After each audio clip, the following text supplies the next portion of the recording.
Assalamualaikum warahmatullahi wabarakatuh. Perkenalkan, kami dari kelompok 5 mata kuliah teratologi. Pada video kali ini kami akan menjelaskan materi mengenai agen teratogen. Baiklah, sebelum itu kami ingin berterima kasih kepada Ibu dosen pengampu yaitu Ibu Apoteker Mira Febrina, Master of Science. Sebelumnya, kelompok 5 terdiri dari 10 orang.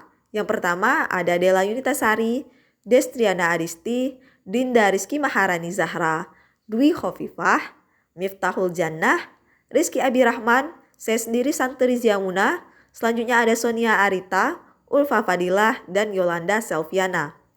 Baiklah, kita masuk ke pokok pembahasan. Yang pertama akan dijelaskan mengenai latar belakang dari teratogenesis.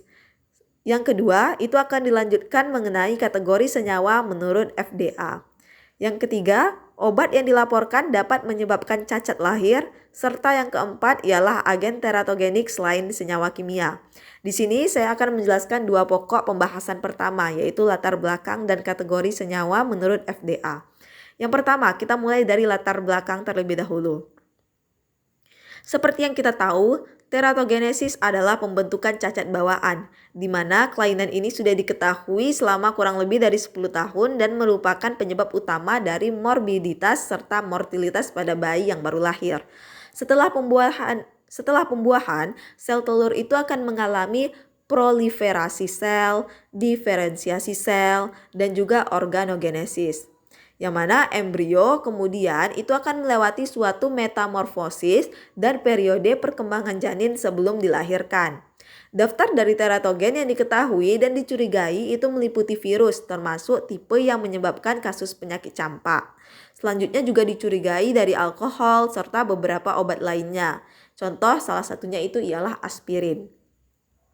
Baiklah, kita masuk yang kedua yaitu kategori senyawa menurut FDA. Jadi apa itu FDA? FDA ini merupakan singkatan dari Food and Drug Administration, di mana FDA ini sendiri itu mengkategorikan obat-obatan menjadi 5 kategori. Yang mana dimulai dari kategori A, dilanjutkan dengan B, C, D, dan kategori X. Dari kelima kategori ini itu memaparkan tentang penggunaan obat yang aman dan tidak aman apabila diberikan saat kehamilan. Untuk lebih jelasnya, tadi saya baru sebutkan mengenai kategori A sampai kategori X. Di sini saya akan jelaskan sedikit apa itu kategori A, di mana kategori A ini ialah kategori obat yang aman yang diberikan saat masa kehamilan. Dilanjutkan dengan kategori B, yaitu obat yang pemakaiannya itu perlu dibatasi. Sedangkan kategori C, yaitu obat yang dapat menimbulkan efek negatif pada janin apabila digunakan. Sedangkan untuk kategori D, itu terjadi malformasi pada janin. Dan kategori X itu memiliki resiko tinggi terjadinya malformasi kontraindikasi mutlak. Kita jelaskan yang pertama yaitu kategori A. Jadi telah dilakukan studi terkontrol pada wanita yang tidak memperlihatkan adanya risiko pada janin pada trimester pertama kehamilan. Dan tidak ada juga bukti mengenai risiko pada trimester kedua dan ketiga. Jadi apa saja contoh obat-obat yang masuk kategori A ini atau kategori yang aman diberikan, yaitu yang pertama ada asam folat, nystatin vagina, piridoksin, tiroksin, dan liotironin. Selanjutnya kita masuk ke kategori B, di mana studi pada reproduksi hewan percobaan itu tidak menunjukkan bukti bahwa obat ini berbahaya pada janin.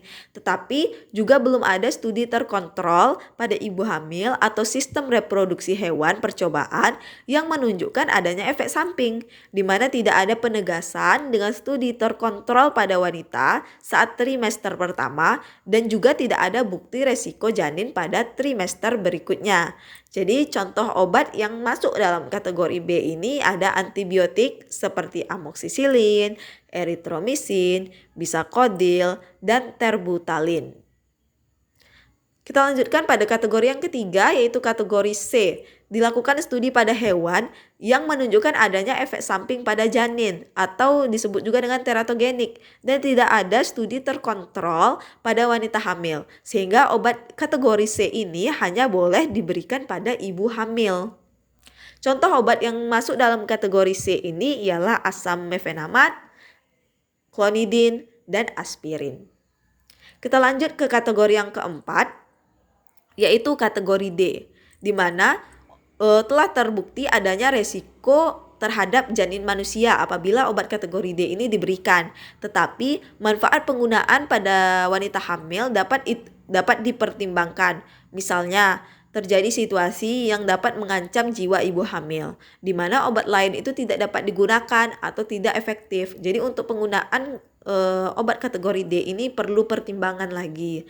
Contoh obatnya itu ialah carbazepin, losartan, propiltiuracil, dan penitoin.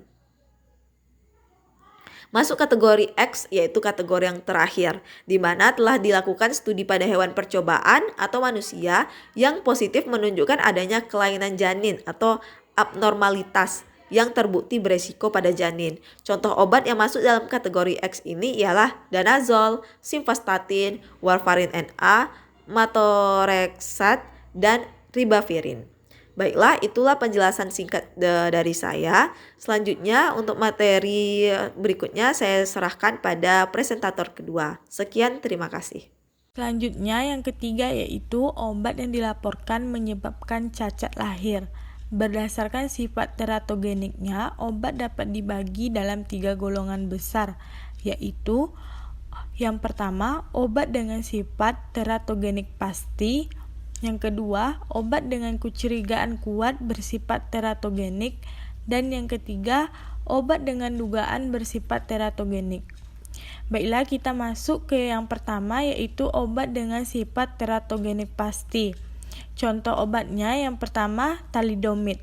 Kelainan yang diakibatkan thalidomid adalah melalui metabolitnya yang bersifat toksik terhadap sistem saraf sehingga stimulus sensoris untuk perkembangan mosedrom menjadi terganggu. Yang kedua, yaitu obat antitumor. Semua obat antitumor bersifat teratogenik karena jaringan embrional dalam beberapa hal mempunyai jaringan tumor. Kelainan bawaan yang dapat terjadi akibat pemakaian obat antitumor adalah cacat anggota, cacat pada sistem saraf pusat, celah langit-langit atau celah muka, kelainan organ dalam, dan lain-lainnya. Yang ketiga yaitu hormon. Hormon endogren dan progesterin dapat mengakibatkan virilitasasi janin perempuan. Hormon tersebut adalah testosteron dan nortestosteron yang digunakan untuk mempertahankan kehamilan pada abortus imminens. Pemakaian hormon estrogen dan progesteron dalam dosis kecil seperti pil kontrasepsi atau uji kehamilan juga mengakibatkan efek teratogenik. Yang keempat yaitu sodium valproat. Obat ini dikenal sebagai antikonvulsan baru yang sekarang digunakan untuk pengobatan epilepsi. Yang kelima, isotretinoin. Obat ini banyak digunakan dalam pengobatan cystic acne di Amerika Serikat. Pada binatang, ia terbukti teratogen. Pada wanita hamil, pendedahan terhadap obat ini biasanya mengakibatkan abortus, sedangkan pada bayi yang berhasil dilahirkan, kelainan bawaan yang konsisten berupa kelainan telinga, hidrosefalus, dan cacat jantung yang ditemukan. Yang kedua, obat dengan kecurigaan kuat bersifat teratogenik. Contoh obat yang pertama yaitu antikonvulsan. Kelainan berupa celah bibir, celah langit, retardasi mental, dan cacat rangka. Jenis antikonvulsan yang dicurigai bersifat teratogenik adalah Ventolin, trimetadion, dan carbamazepin. Yang kedua yaitu tembakau. atau rokok dan nikotin. Kelainan bawaan yang sering terjadi adalah kelainan jantung kongnital seperti teratologi Fallot dan patent ductus arteriosus. Rokok menyebabkan timbulnya kelainan pada pembuluh darah, menurunkan nafsu makan, dan meninggikan saturasi HbCO dalam darah. Ada alkohol. Alkoholisme kronik dapat mengakibatkan kelainan janin seperti kelainan kepala, mikrosefili, cela langit, kemudian kelainan kardiovaskular, janin tumbuh lambat, dan retardasi mental. Diduga alkoholisme menyebabkan defisiensi nutrien pada ibu atau memang berefek toksik langsung pada jaringan embrio. Selanjutnya yaitu litium. Kelainan yang mungkin terjadi adalah bengkok, spina bifida, meningokel, dan lain-lainnya. Dan yang terakhir yaitu warfarin. Bila diberikan dalam trimester pertama kehamilan, warfarin dapat menyebabkan kelainan rangka, muka, dan retardasi mental. Heparin adalah antikoagulan yang aman, karena obat ini tidak dapat menembus plasenta. Yang selanjutnya yaitu yang ketiga, obat dengan dugaan bersifat teratogenik. Contohnya yaitu yang pertama, barbiturat. Pemberian barbiturat pada penderita epilepsi atau tanpa obat lain dalam trimester pertama kehamilan menunjukkan adanya kenaikan insidensi kelainan kognital yang berat. Efek samping yang terjadi biasanya berupa efek koagulasi yang mirip dengan defisiensi vitamin K yang dapat ditanggulangi dengan pemberian profilaksi vitamin K. Yang selanjutnya yaitu sulfonamid yang menyebabkan bilirubin terdesak dari ikatannya dalam protein. Bila diberikan pada akhir kehamilan, ia dapat menyebabkan ikterus yang hebat, dapat mengakibatkan kerusakan pada sistem saraf pusat. Selanjutnya ada antimalaria. Kinin dapat mengakibatkan abrotus karena bersifat otitoksik atau memacu kontraksi uterus, atau karena sifat toksik langsung terhadap embrio. Selain itu, juga menyebabkan kerusakan saraf ke-8.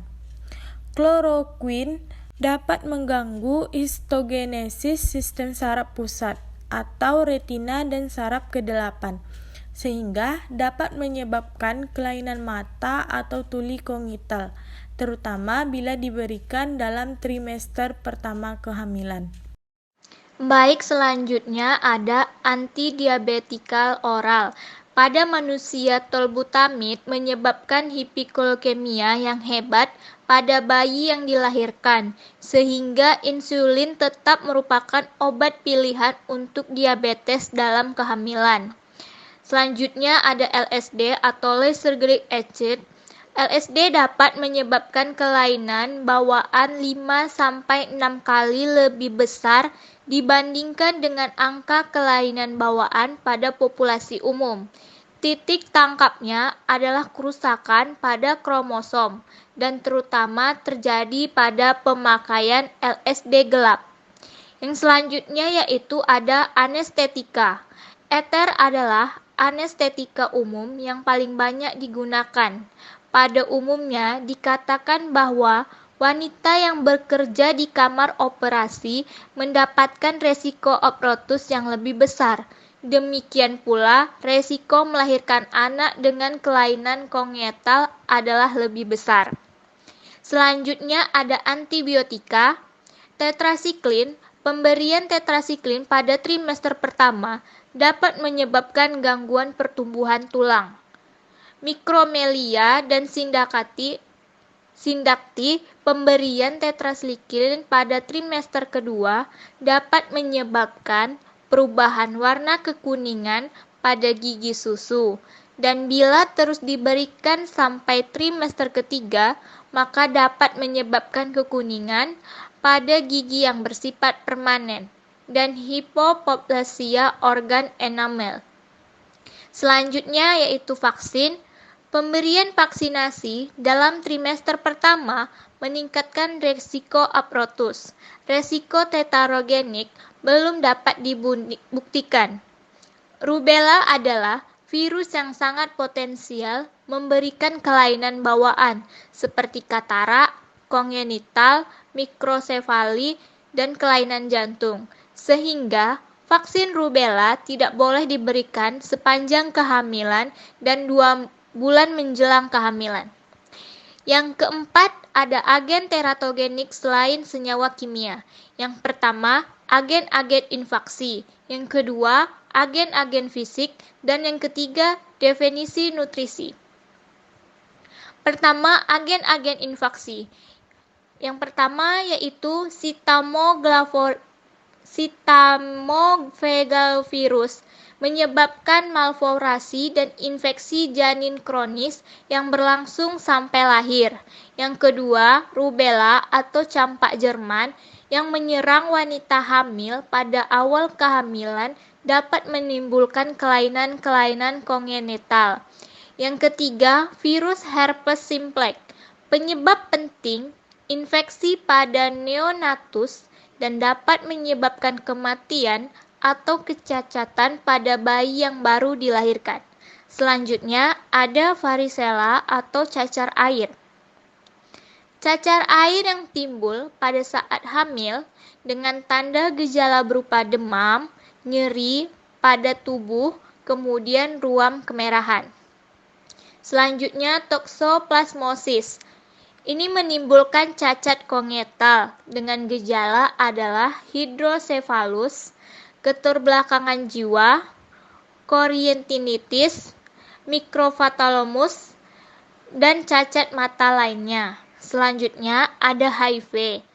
Tanpa pengobatan, seorang ibu hamil yang positif HIV berisiko sekitar 25 sampai dengan 30% untuk menularkan virus pada anaknya selama kehamilan.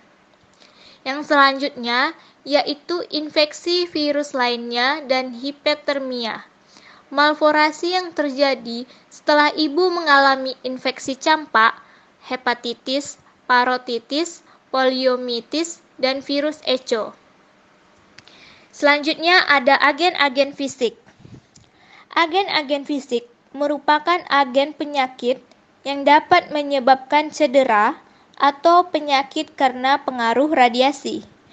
Efek teratogen dari pengaruh radiasi yang berasal dari sinar X adalah mikrocephaly septina bifida, cacat ekstremitas, palatoskisis atau cacat celah parum, dan kebutaan. Pada janin manusia belum diketahui dosis aman maksimumnya, namun pada embrio mencit dapat terjadi kerusakan dengan dosis 5 rad. Pengaruh radiasi dengan dosis kecil pada mencit terbukti menyebabkan dan lebih lanjut terjadi kelainan kongenital pada generasi berikutnya. Selanjutnya ada defisiensi nutrisi. Defisiensi nutrisi atau malnutrisi adalah kondisi ketika manusia tidak dapat unsur pembangun tubuh seperti vitamin dan mineral yang dibutuhkan dalam kadar ideal agar tubuh bisa berfungsi dengan baik. Hal ini membuat tubuh lebih rentan terserang penyakit, terutama akibat kekurangan vitamin A atau isotrionin dapat menyebabkan hipopapsia mandibula, celah-celah langit, cacat jantung. Defisiensi asam valproat akan menyebabkan kelainan jantung dan cacat tuberculosis. Sekian pemaparan materi dari kami. Berikut merupakan daftar pustaka yang kami ambil. Lebih dan kurang kami mohon maaf. Kami ucapkan terima kasih. Assalamualaikum warahmatullahi wabarakatuh.